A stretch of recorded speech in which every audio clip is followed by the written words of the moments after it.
وأحسن منك لم تر قط عيني وأجمل منك لم تلد النساء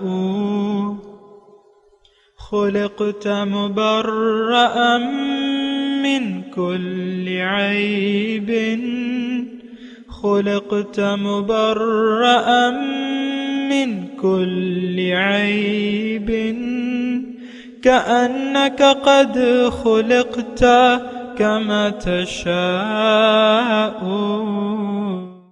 كتاب أنزلناه إليك مبارك ليدبروا آياته وليتذكر أولو الألباب. یہ کتاب برکت والی ہے جسے ہم نے آپ کی طرف نازل فرمایا ہے تاکہ دانش مند لوگ اس کی آیتوں میں غور و فکر کریں اور نصیحت حاصل کریں.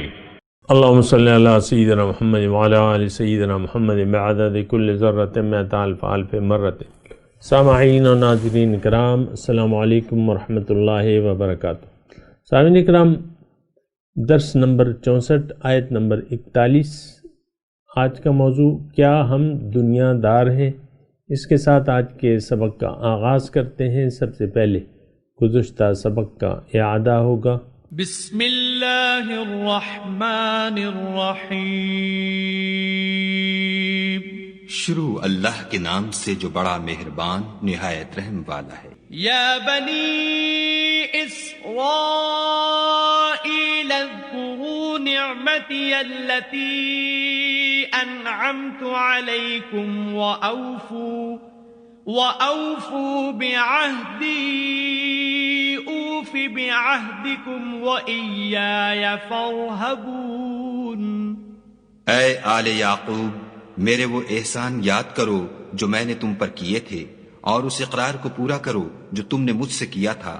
میں اس اقرار کو پورا کروں گا جو میں نے تم سے کیا تھا، اور مجھے سے ڈرتے رہو. سامعین کرام، سورہ بقرہ آیت نمبر 41. وآمنوا بما انزلت، اور تم یقین کر لو جو میں نے نازل کیا ہے، جو تمہارے پاس تعلیم ہے میری. ولا تکونوا اول کافر بہ، جو تصدیق کرتی ہے اس تعلیم کی جو تمہارے پاس ہے. ولا تکونوا، اور نہ ہو اس کے اول منکر. ولا تشتروا بآیاتی ثمنا قلیلا، اور میرے احکامات کو حقیر مفاد کے بدلے نہ بیچو. وَإِيَّايَ فَاتَّقُونَ، اور فقط مجھ سے ڈرو. اللہ اکبر. سامعین کرام، سورہ بقرہ ہے اور بہت بنیادی مضامین ہے. بنی اسرائیل کا بظاہر تذکرہ ہے، لیکن اصل میں تو ہمارے لیے اس میں نصیحت ہے. یہ بات نوٹ کر لیں. اگر آپ کا یہ خیال ہے کہ یہ تو بنی اسرائیل کے واقعات ہیں، تو پھر ہمارے لیے قرآن میں کیا ہے؟ یہ بات بھی آپ نے سوچنا ہوگی. اور یہ اتنا طویل تذکرہ یہ صرف ہماری عبرت کے لیے ہے کہ وہ قوم ان خرابیوں کا شکار ہو گئی تھی، اور تم میں ضرور یعنی وہ جراثیم. دیکھیں، یہ تھوڑا سا اگر آپ سوچیں نا کہ ایسا کیوں ہے کہ وہ حضور نے یہ فرمایا کہ تم میں ان کی خرابیاں پیدا ہو جائیں گی اور بہت حد تک یکساں ہوں گی، بلکہ 100% یکساں ہوں گی. ایسا کیوں ہے؟ یہ موافقت، ہم ان کی موافقت کیوں کر رہے ہیں؟ دراصل دیکھیں، ہم میں وہ بھی انسان تھے، ہم بھی انسان ہیں. انسان فطرتی طور پہ اندھیرے میں ہوتا ہے. اگر یہ روشنی کو قبول نہ کرے تو یہ اندھیرے میں رہتا ہے. پھر یہ ہوتا ہے کہ وہ کچھ خرابیاں آ جاتی ہیں انسان میں. اگر یہ اندھیروں کو قبول کر لیتا ہے تو پھر اس میں کچھ خرابیاں پیدا ہو جاتی ہیں، اور ایک وقت ایسا آتا ہے کہ یہ اندھیروں کو اپنی منزل قرار دیتا ہے. جیسا کہ ہم یعنی اس بات کی وضاحت کے لیے تو کوئی لمبے چوڑے دلائل کی ضرورت تو ہے ہی نہیں. آج یہ حقیقت اظہر من الشمس ہے کہ ہم نے تو اندھیروں کو روشنی قرار دے دیا. دیکھیں، میں زیادہ آپ کو کتابی یا ایسے الفاظ نہیں کہنا چاہتا، میں کہہ رہا ہوں آپ کی اپنی حالت کو دیکھ لیں. مسلمان قوم کی حالت کیا ہے؟ یہ ایک ظاہر پرست قوم ہے، دنیا پرست ہے، ظاہر پرست ہے، میٹیریلسٹ ہے. اب آپ میں اور کافر میں فرق کیا ہو گیا؟ مجھے یہ بتائیں. صرف وہ زبانی کلمے کا فرق ہے، باقی تو آپ کا اس کا نظریہ ایک ہی ہے. وہ بھی ظاہر میں خوش رہنا چاہتے ہیں، ظاہری زندگی صرف انہوں نے ترجیح دے دی ہے. آپ نے بھی اسی طرح کر دیا ہے.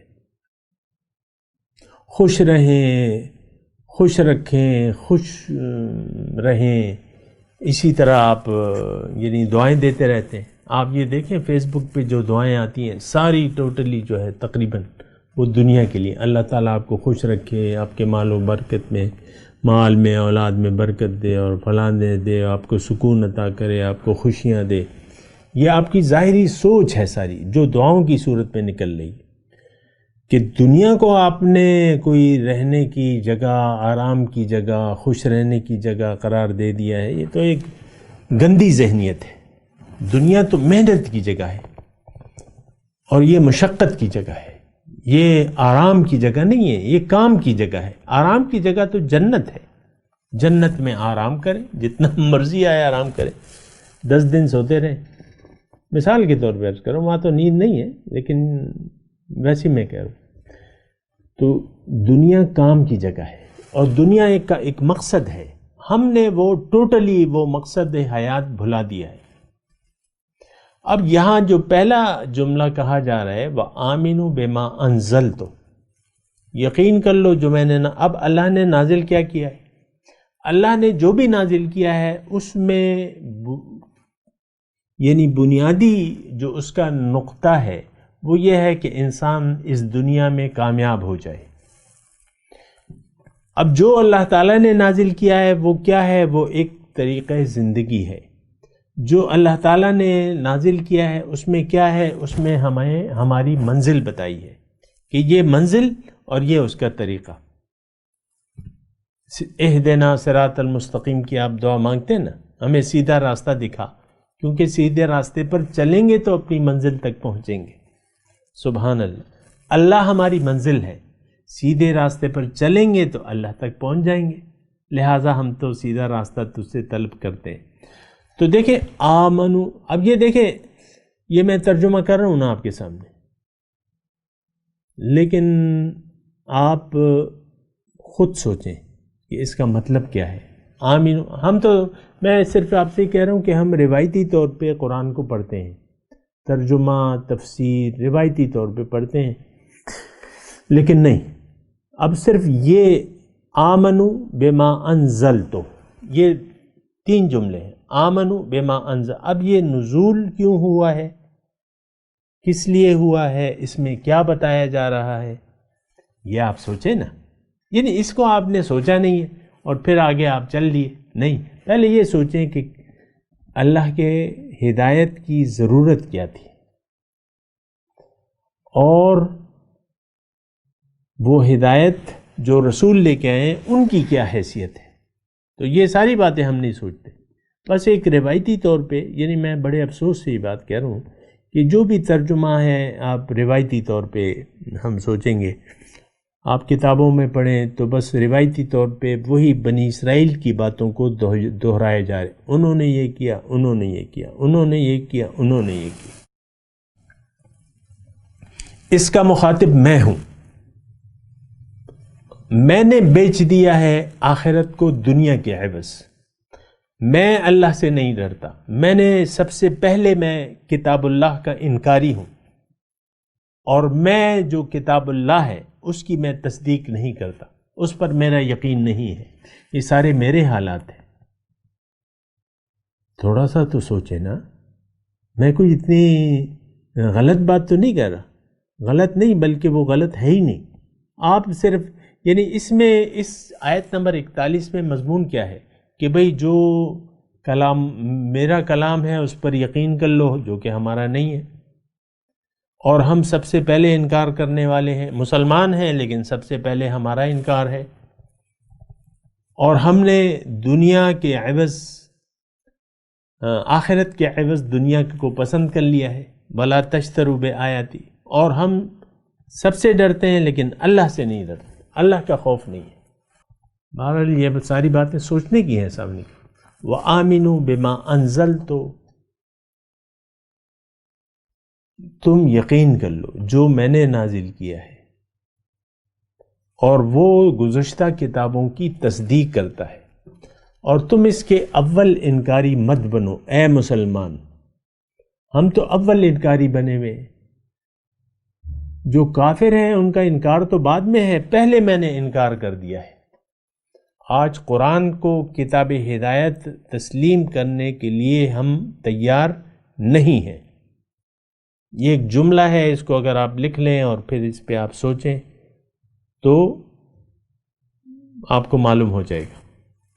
پھر جو یعنی آخرت کے فائدے کے عوض دنیا کا وہ بیچ کے ہم نے قربان کر کے دنیا کا حقیر فائدہ لے لیا ہے.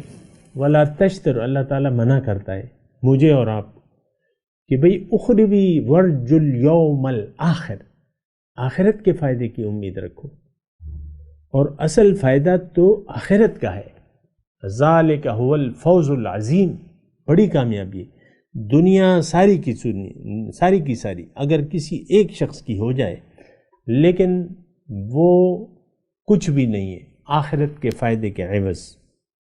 یعنی جو اخروی فوائد ہمیں حاصل ہونے والے ہیں، اور ان فوائد سے زیادہ تو اللہ کی رضا ہے سامنے کرام، اس کا مقام سب سے بڑا ہے. ورضوان من اللہ اکبر، اللہ کی رضا بہت بڑی چیز ہے. لیکن ہم کیا کریں، ہم تو بے وقوف ہیں. ہم تو بس دنیا کے ظاہری فائدے کو دیکھ کر دنیا اور آخرت کی پریشانیوں کا سودا ہم نے کر لیا ہے. یہ بات ذرا نوٹ کر لیں، میں جو آپ کو کہہ رہا ہوں کہ دنیا کو اگر آپ نے ترجیح دے دی، دنیا اور آخرت کو تو چلو وہ کل ہے نا، لیکن آج آپ کی آج بھی خراب ہو جائے گی. یہ میں آپ کو بتا رہا ہوں.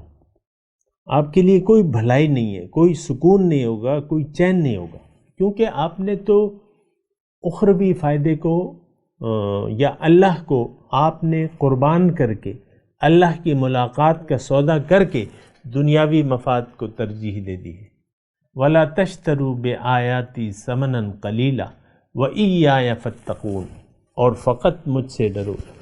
اللہ ہی ایک ایسی طاقت ہے، ایک ایسی ہستی ہے جس سے ڈرنے کا مطلب کیا ہے؟ بچنا، یعنی اصل لغوی معنی تقوی کا جو ہے بچنا ہے. اب تقوی کا یعنی متقی شخص وہ ہے جو اللہ کی نافرمانی سے بچتا ہو اور نافرمانی کے نتیجے میں جو عذاب ہے اس سے بھی اپنے آپ کو بچا لے، کیونکہ یہ دونوں باتیں جو ہیں پھر لازم و ملزوم ہیں. اللہ کا عذاب بہت بڑا ہے، عذاب عظیم، عذاب علیم، دردناک عذاب، بہت بڑا عذاب، بھڑکتی ہوئی آگ، یہ ساری چیزیں بڑی ہولناک ہیں سامنے کرام. تو اس سے بچنا لازم ہے. اللہ تعالیٰ نے آپ کو محبت سے پیدا کیا ہے اور وہ چاہتا ہے کہ آپ اپنی منزل کو پا جائیں. آپ اللہ کی یعنی آخرت کو ترجیح دیں، دنیا کو اخروی فائدے کے لیے قربان کر دیا کریں، دنیاوی فوائد کو، اور اللہ کی نافرمانی سے بچیں یا ڈریں، کیونکہ اللہ ناراض ہو جائے تو پھر تو بات ہی ختم ہو گئی، آپ کا تو پتہ ہی کاٹ دیا جائے گا. لیکن میں آپ سے یہ کہہ رہا ہوں کہ دنیا یہ ایک دیکھیں، یہ ایک مائنڈ سیٹ ہے کہ ہم نے اللہ کو راضی نہیں کرنا، نہ اس کی سوچنی ہے، میں نے اپنے آپ کو خوش کرنا ہے، بڑا مزہ آئے گا. بعض اوقات کہتے ہیں نا وہ کھانے ہیں بھئی بڑا مزہ ہے، یا لباس آپ پہن کے بڑے خوش ہوتے ہیں، اچھے لباس پہن کے، نئے لباس پہن کے آپ اتراتے ہیں، اچھے گھر میں بنا لیں اس میں آپ اتراتے ہیں، اور یہ بہت سی باتیں ہیں اس میں آپ کہتے ہیں بڑا مزہ ہے. یہ میں ایک بڑا مزہ کیا، ہم نے بڑا مزہ آیا۔ تو یہ ہنگامے دنیا کے یہ آپ کو اچھے لگتے ہیں، آپ مزے کرنا چاہتے ہیں، مختلف جہتوں سے آپ مزے اٹھانا چاہتے ہیں، بڑی اچھی نیند کی، بڑا اچھا دن گزرا، بڑا مزہ کیا، بہرحال مختلف باتیں ہیں۔ تو اصل جو چیز ہے وہ نعمت، وہ تو اللہ کی رضا ہے، اور اللہ کو ناراض کر دینا یہ بہت بڑی بلا ہے سامنے کرام۔ آپ کا رب آپ سے ناراض ہو، آپ اپنے رب کی رحمتوں سے دور ہو جائیں، یہ تو اس سے بڑا عذاب تو کوئی نہیں ہے۔ عذاب، عظیم عذاب ہے یہ، کہ آپ اللہ سے غافل ہو گئے تو اللہ کی رحمت سے دور ہو گئے۔ اللہ تعالیٰ نے تو فرمایا ہے کہ مجھے یاد کرو تو تب اطاعت سے میں تمہیں اپنی رحمت سے یاد کروں گا، فاذکرونی اذکرکم، تم مجھے اطاعت سے یاد کرو، میں تمہیں اپنی رحمت سے یاد کروں گا۔ تو بہرحال یہ ساری باتیں جو ہیں سامعین کرام ہمارے لیے۔ آگے چلتے ہیں تھوڑا سا، وَلَا تَلْبِسُوا الْحَقَّ بِالْبَاطِلِ، کہ تم حق اور باطل، حق کو باطل کے ساتھ گڑبڑ نہ کرو اور حق کو نہ چھپاؤ حالانکہ تم جانتے ہو۔ بڑی مرکزی آیت ہے، آیت نمبر 42۔ حق اور باطل کو ملاؤ نہیں۔ دیکھیں اخروی دنیا میں انسان کی ترجیحات ہوتی ہیں، دو ترجیحات بیک وقت نہیں ہو سکتی، ترجیح ایک ہوتی ہے، یہ بات نوٹ کر لیں۔ محبت ایک سے ہوتی ہے، دنیا سے اگر آپ کو محبت ہے تو پھر اخروی جنت یا اللہ سے محبت آپ کو نہیں ہو سکتی، یہ بات نوٹ کر لیں۔ لیکن اللہ سے اگر آپ محبت ہے قلبی تو دنیا کی محبت پھر آپ کے دل میں نہیں سمائے گی، کیونکہ اللہ تعالیٰ نے فرمایا کہ ما جعل اللہ لرجل من قلبین فی جوفہ، کسی کی جوف میں دو دل نہیں ہے، دل ایک ہے۔ حق اور باطل، یا تو دنیا میں انسان حق کا پرستار ہے اور نہیں ہے تو پھر یہ باطل پرست ہے۔ یہ بات ذرا نوٹ کر لیں، انسان نے یا تو حق کو قبول کر لیا ہے اور یہ حق کے راستے پر چل رہا ہے، اگر ایسا نہیں ہے تو پھر یہ اہل باطل میں سے ہے۔ یہ بات میں یعنی آپ کی آسانی کے لیے کہہ رہا ہوں۔ حق اور باطل کو مکس کرنا یہ مناسب نہیں ہے۔ وَلَا تَلْبِسُوا الْحَقَّ بِالْبَاطِلِ، اور حق کو چھپاؤ نہیں، حق اور باطل کو گڑبڑ نہ کرو۔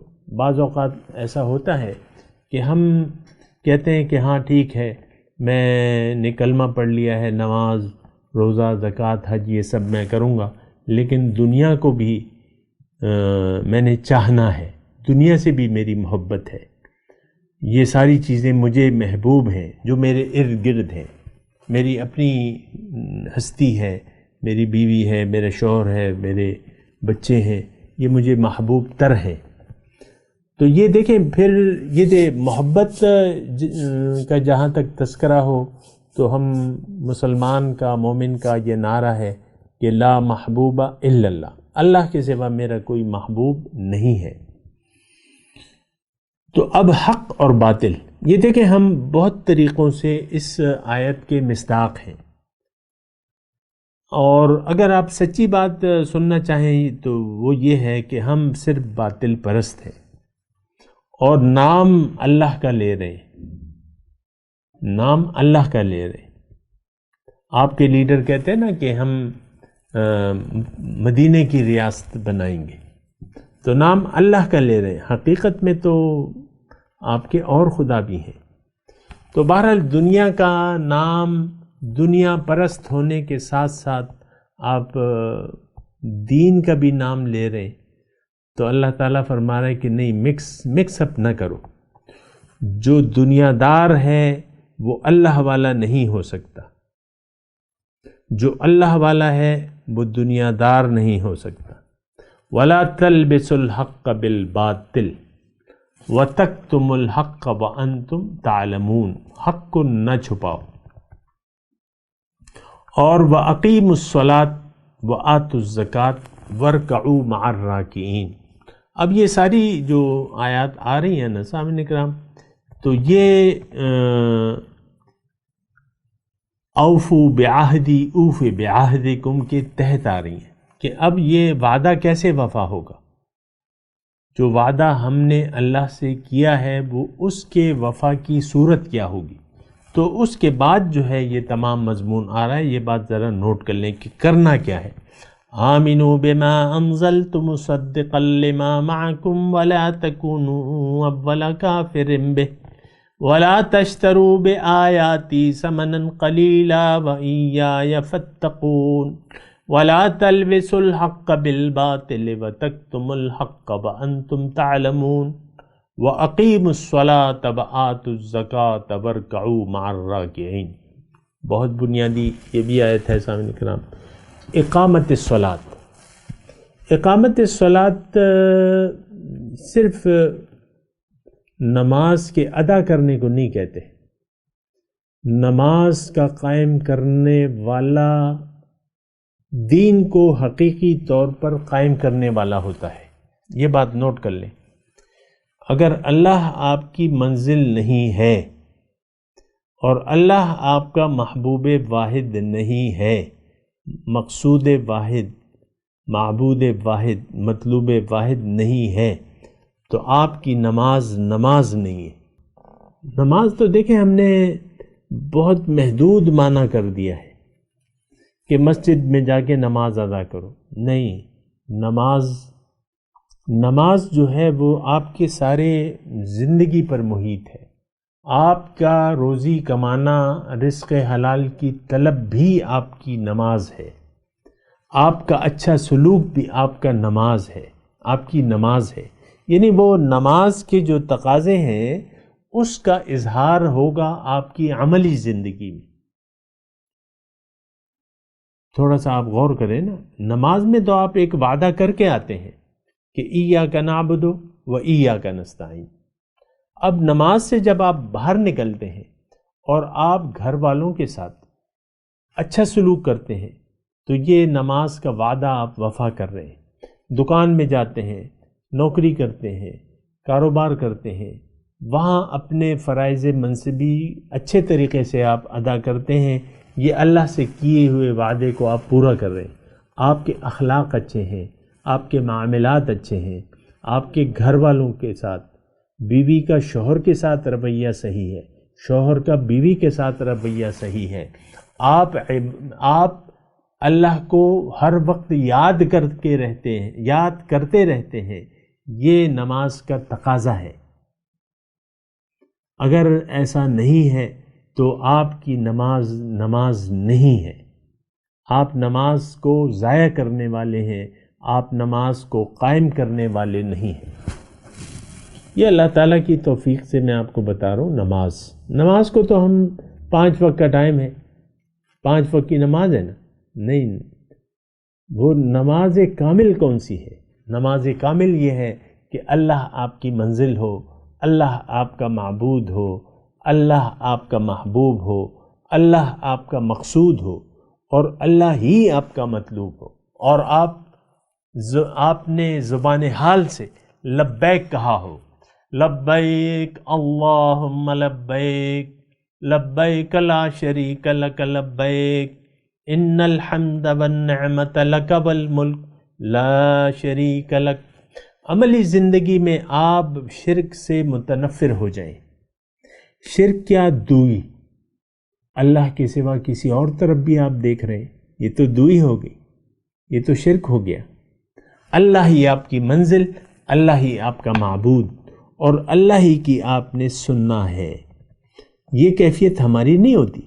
یہ نمازی، آج کل کے جو نمازی ہیں نا، مسجدیں بھری ہیں لیکن وہ نماز سے ایک تو وہ نماز ان کی نماز نہیں ہے، وہ سارا جھوٹ ہے۔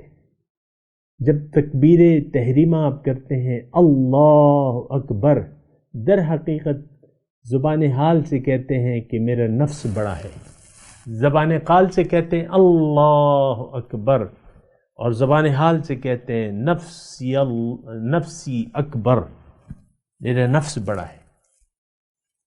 آپ دیکھ لیں مسجدوں میں کیا، مسجد کا امام وہ تو 2 رکعت کا امام ہے، اس کا آپ کی زندگی سے کوئی تعلق ہی نہیں ہے، وہ آپ کا امام نہیں ہے، وہ 2 رکعت کا امام ہے، نماز ہو گئی بس بات ختم ہو گئی، نمازی بکھر گئے۔ یہ ایک بڑا طویل مضمون ہے، لیکن اس پہ آپ سوچیں۔ اقیم الصلاۃ کا میں نے آپ کو معنی بیان کیا کہ اقیم یعنی نماز وہ نماز ہے کہ جو نماز آپ کی جب آپ ادا کریں وہ بھی سچ ہو، جب باہر سے آپ نکلیں تو اپنی نماز کی تصدیق میں زندگی گزاریں، ہر جگہ جو ہے آپ اللہ کی بڑائی بیان کریں۔ وَرَبَّكَ فَكَبِّرْ يَا أَيُّهَا الْمُدَّثِّرْ قُمْ فَأَنذِرْ وَرَبَّكَ فَكَبِّرْ، ہر جگہ رب کی بڑائی۔ ہم تو ہر جگہ اپنی بڑائی بیان کرتے رہتے ہیں۔ شوہر بیوی سے کہتا ہے تمہیں میرا موڈ اور تمہیں میری عادت کا پتہ نہیں ہے، کیوں تم نے ایسا کام کیا؟ یا بیوی صاحبہ کا اپنا موڈ ہوتا ہے۔ تو دیکھیں یہ رب کی بڑائی نہیں ہے۔ دین کو تھوڑا سا آپ سمجھنے کی کوشش، دین کیا ہے؟ دین رب کی بڑائی کا عملی طور پہ آپ نے اعلان کرنا ہے، ہر جگہ، ہمہ وقت، ہمہ جہت۔ ہم تو رب کی بڑائی نہیں بیان کرتے، ہم تو اپنی بڑائی بیان کرتے رہتے ہیں۔ ہم میں سے ہم سب کی اپنی انا ہے اور ہم اپنی انا کے تابع ہیں۔ کوئی آپ کو گالی دے تو آپ کو غصہ نہیں آتا؟ آتا ہے، آپ غصے ہو جاتے ہیں۔ میں نے دیکھے ہیں ایسے لوگ، گالی ان کو دو تو وہ بدمزہ ہو جاتے ہیں۔ حالانکہ گالی تو یا تو اگر آپ کے مطابق نہ ہوئی وہ اس پر واپس لوٹ جاتی ہے جو آپ کو گالی دے رہے۔ عام اصول ہے یہ، کسی کو آپ کافر کہیں، وہ کفر اگر اس پر فٹ نہ آتا ہو وہ آپ کی طرف لوٹ آئے گا۔ کسی کے باپ کو اگر آپ نے گالی دی، وہ اگر اس پہ فٹ نہ آئے وہ آپ کے باپ کی طرف آ جائے گی، آپ کی طرف آ جائے گی۔ بہرحال تھوڑا سا اس پہ مزید بات کریں گے، لیکن ابھی وقت کا اختتام ہوا چاہتا ہے۔ میں تلاوت کرتا ہوں، میرے ساتھ دہرائیں۔ اعوذ باللہ من الشیطان الرجیم، بسم اللہ الرحمن الرحیم۔ وآمنوا بما انزلت مصدقا لما معکم ولا تكونوا اول کافر به ولا تشتروا بآیاتی ثمنا قلیلا وإیای فاتقون۔ ترجمہ سنا دے۔ وآمنوا بما انزلت مصدقا لما معکم ولا تكونوا اول کافر به ولا تشتروا بآیاتی ثمنا قلیلا وإیای فاتقون۔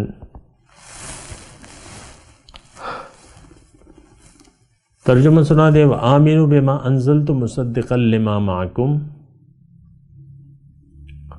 اور ایمان لے آؤ، یقین کر لو جو میں نے نازل کیا ہے، جو تصدیق کرتی ہے جو تعلیم تمہارے پاس موجود ہے۔ ولا تکونوا اول کافر بہ، اور اول انکار کرنے والے نہ بنو۔ ولا تشتروا بآیاتی ثمنا قلیلا، اور مت خریدو میری آیات کے عوض دنیا کا حقیر مفاد۔ وإیای فاتقون، اور فقط مجھ سے ڈرو، میرا تقوی اختیار کر لو۔ اب ان آیت کی تلاوت اور ترجمہ سنتے ہیں۔ بسم اللہ الرحمن الرحیم۔ شروع اللہ کے نام سے جو بڑا مہربان نہایت رحم والا ہے۔ وآمنوا بما انزلت مصدقا لما معكم ولا تكونوا اول كافر به ولا ولا تشتروا بآياتي ثمنا قليلا وإياي فاتقون۔ اور جو کتاب میں نے اپنے رسول محمد صلی اللہ علیہ وآلہ وسلم پر نازل کی ہے، جو تمہاری کتاب تورات کو سچا کہتی ہے، اس پر ایمان لاؤ اور اس سے منکر اول نہ بنو، اور میری آیتوں میں تحریف کر کے ان کے بدلے تھوڑی سی قیمت یعنی دنیاوی منفعت نہ حاصل کرو، اور مجھے سے خوف رکھو۔ اس کے ساتھ ہی سامعین کرام، آج کے درس کا وقت اختتام کو پہنچا۔ انشاءاللہ اگلے درس میں ملاقات ہوگی۔ وآخر دعوانا ان الحمد للہ رب العالمین، والسلام علیکم ورحمۃ اللہ وبرکاتہ۔ مولاي صل وسلم دائما ابدا على حبيبك خير الخلق كلهم۔